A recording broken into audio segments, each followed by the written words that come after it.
Un suscriptor nos relata su experiencia en dicha estación. Yo trabajaba en una farmacia cerca del metro Barranca del Muerto. Siempre me tocaba el turno de noche, pero ese día cerramos más temprano, como a las 11:30. Salí medio cansado y decidí tomar el último tren. Caminé hasta la estación y desde que entré sentí el ambiente raro. Todo estaba demasiado callado, como si el metro estuviera vacío por completo. Bajé al andén y solo vi a un señor dormido y un chavo clavado en su cel. Me fui al fondo a sentarme. Fue ahí donde sentí esa sensación de que alguien te está viendo. Volteé al túnel y vi una figura parada justo donde empieza la oscuridad. Alta, quieta, no se movía. La miré unos segundos, parpadeé y ya no estaba. Me dio un escalofrío bien culero. Justo en ese momento llegó el tren. Me subí al último vagón porque iba vacío.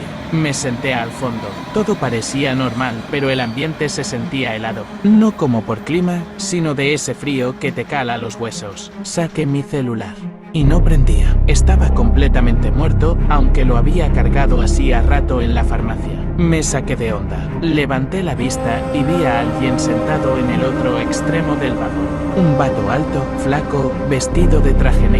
Su piel era casi gris. No se movía, no parpadeaba, no respiraba. Me veía fijamente con unos ojos completamente negros, como si fueran dos hoyos. El tren de repente se detuvo en medio del túnel. Las luces se apagaron por completo. Silencio total. Oscuridad. De pronto se encendió una luz roja de esas de emergencia y lo vi levantarse, pero no caminó, flotaba. Se deslizaba hacia mí sin tocar el suelo, como si no pesara nada. Intenté moverme, correr, gritar, pero el cuerpo no me respondía. Estaba paralizado. Él se acercó hasta quedar frente a mí y con una voz grave, rasposa, como salida del fondo de una tumba, me susurró: Barranca del Muerto. No es solo un nombre, es una advertencia. Después todo se apagó. Lo siguiente que supe fue por lo que me contaron. Al día siguiente encontraron el vagón completamente vacío, congelado por dentro. En el último asiento estaba mi celular, roto con sangre seca. Pero a mí no me encontraron. No salgo en las cámaras. Nadie me vio. Desde entonces, no sé si sigo aquí, si morí o si estoy atrapado en ese tren. A veces sueño que sigo ahí, dando vueltas sin poder bajar, viendo cómo esa cosa se acerca una y otra vez. Dicen que es un vampiro, no de los que chupan sangre. Uno viejo que se alimenta de almas, que vive entre los túneles del metro, esperando a los que viajan solos. Así que, si alguna vez tomas el último tren en Barranca del Muerto, no te sientes en el último vagón, porque si él te ve, ya valiste. El niño fantasma del metro Panteones. Lo que voy a contar me pasó hace unos años, cuando trabajaba como guardia de seguridad en el metro de la Ciudad de México. Mi turno era nocturno, desde las 10 de la noche hasta las 6 de la mañana. Aquella noche me tocaba patrullar la estación Panteones, una de las más solitarias y, según dicen, una de las más pesadas. Todo estaba tranquilo hasta eso de la 1:30 de la madrugada.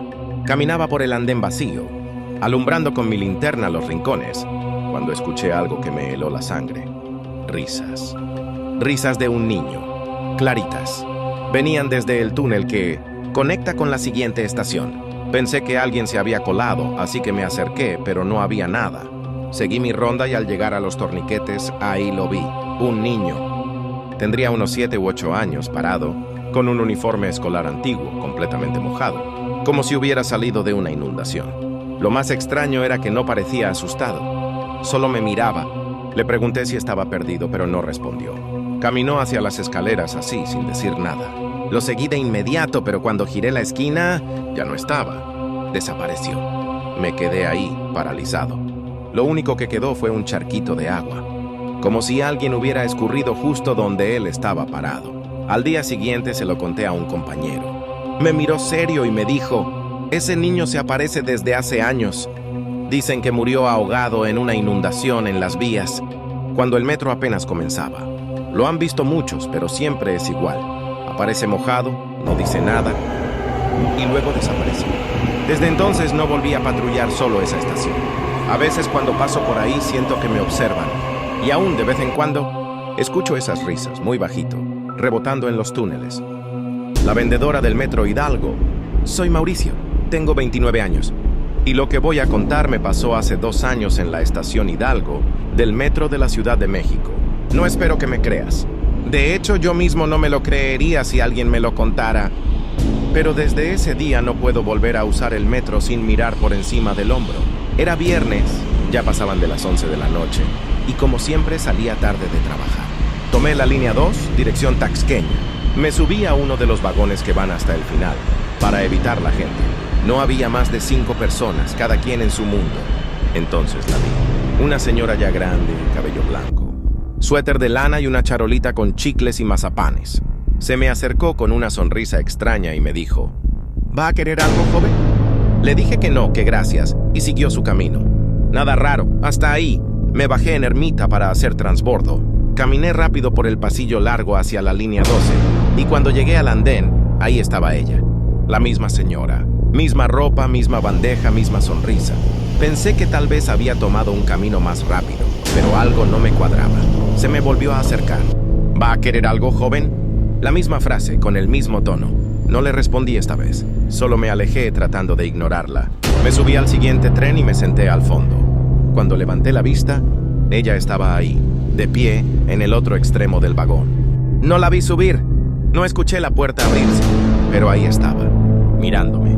Me cambié de vagón en la siguiente estación. Volví a sentarme y después de unos segundos, otra vez, estaba sentada justo frente a mí. Esta vez no dijo nada, solo me miraba. Sus ojos parecían vidriosos como si no parpadeara. Caminé rápido hacia la salida, sintiendo que me seguían. Volteaba y no había nadie. Al llegar a la taquilla, el policía me detuvo. Me preguntó si estaba bien porque dijo que me veía pálido como muerto. Le conté lo que pasó. Se quedó callado y solo me dijo: «Era una señora con dulces, ¿verdad?». Asentí. Él respiró hondo y me dijo: «No vuelvas a contestarle, ni le compres. Algunos dicen que si le compras ya no puedes salir del metro». Desde esa noche, juro que a veces la vuelvo a ver. No en el metro, sino en los reflejos de los cristales del tren. Solo de reojo. Y siempre con esa sonrisa. Nunca pensé que un simple viaje en el metro se convertiría en la peor experiencia de mi vida. He vivido toda mi vida en la Ciudad de México y estoy acostumbrado al caos del transporte público, a los empujones, a los retrasos, incluso a los músicos que desafinan. Pero lo que me pasó en la línea 5, una noche entre Valle Gómez y Consulado, fue algo que no puedo explicar y que aún me cuesta contar. El vagón fantasma de la línea 5 del metro. Era un jueves. Pasaban de las 10:30 p.m. y salía tarde del trabajo. La estación Valle Gómez estaba casi vacía. El siguiente tren llegó con las luces un poco más tenues de lo normal, pero no le di importancia. Me subí a uno de los vagones del final, completamente vacío. Me pareció extraño, pero lo agradecí. Me senté junto a la ventana, saqué mis audífonos y cerré los ojos unos segundos. El vagón arrancó, pero al poco tiempo noté algo raro. No se escuchaban los anuncios habituales ni la voz del conductor, solo el sonido de las ruedas metálicas y un zumbido, como si estuviéramos yendo demasiado rápido. Abrí los ojos. Todo el vagón estaba iluminado por una luz azul muy tenue. La ventana no mostraba túneles ni luces laterales, solo oscuridad, como si estuviéramos en medio de la nada. Miré a mi alrededor, y fue entonces cuando me di cuenta de que ya no estaba solo. A unos asientos de distancia, había una figura sentada. No la vi subir. No se movía. No respiraba. Solo estaba ahí, encorvada, como si me mirara sin hacerlo. Sentí un escalofrío recorrerme la espalda. Me puse de pie y caminé hacia la puerta para cambiar de vagón, pero no se abría. Golpeé, grité, nada. Nadie me escuchaba. De pronto el tren se detuvo. No se escuchó el típico sonido de freno, ni la voz que dice la estación. Solo un golpe seco y luego silencio. Las puertas se abrieron. Salí de inmediato, pero no reconocí la estación. No había señalización. Las paredes eran negras, sucias, como cubiertas de hollín. No había anuncios, ni cámaras, ni mapas. Solo un andén silencioso y oscuro. Caminé unos metros buscando escaleras o personal, pero no había nadie. De pronto escuché pasos detrás de mí. Me giré, y esa misma figura del vagón estaba ahí, más cerca.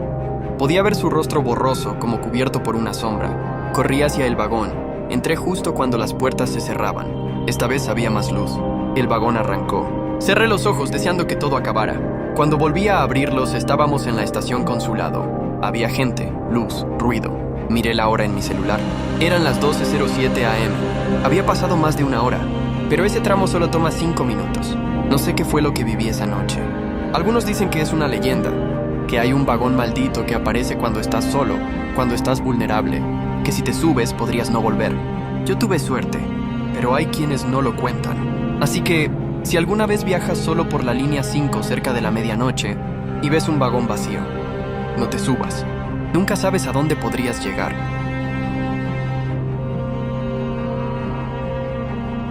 El maniquí maldito de Bellas Artes. Siempre me dijeron que no aceptara trabajos de noche, menos en lugares viejos. Pero el dinero apretaba cuando me ofrecieron un turno nocturno como ayudante en un viejo edificio del centro. No lo pensé 2 veces. Era una construcción antigua, enorme, de esas con pasillos interminables y olor a humedad mezclado con polvo viejo.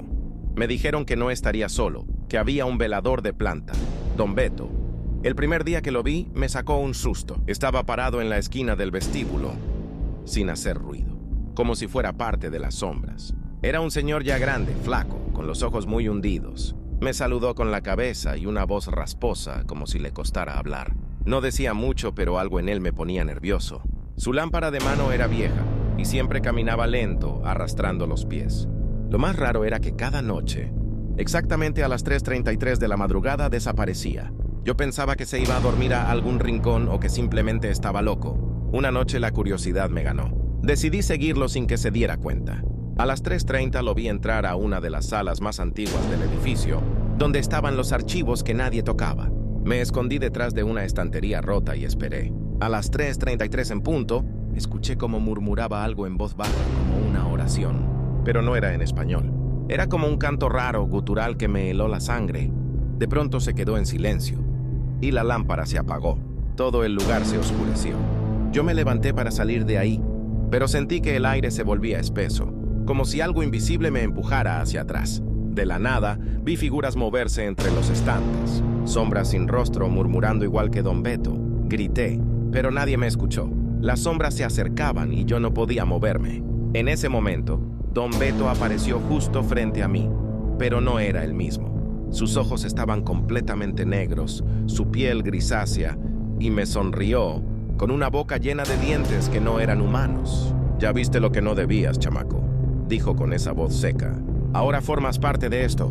Desperté tirado en el vestíbulo al día siguiente. Me dijeron que nadie había visto a Don Beto en años, que él había sido el velador, sí, pero había muerto en 1994. Dicen que una noche lo encontraron colgado en el archivo viejo, justo a las 3:33. Yo renuncié ese mismo día, pero desde entonces, cada noche a la misma hora, sueño con esos pasillos oscuros, con las voces susurrando y con Don Beto, mirándome desde la puerta, arrastrando los pies, esperándome.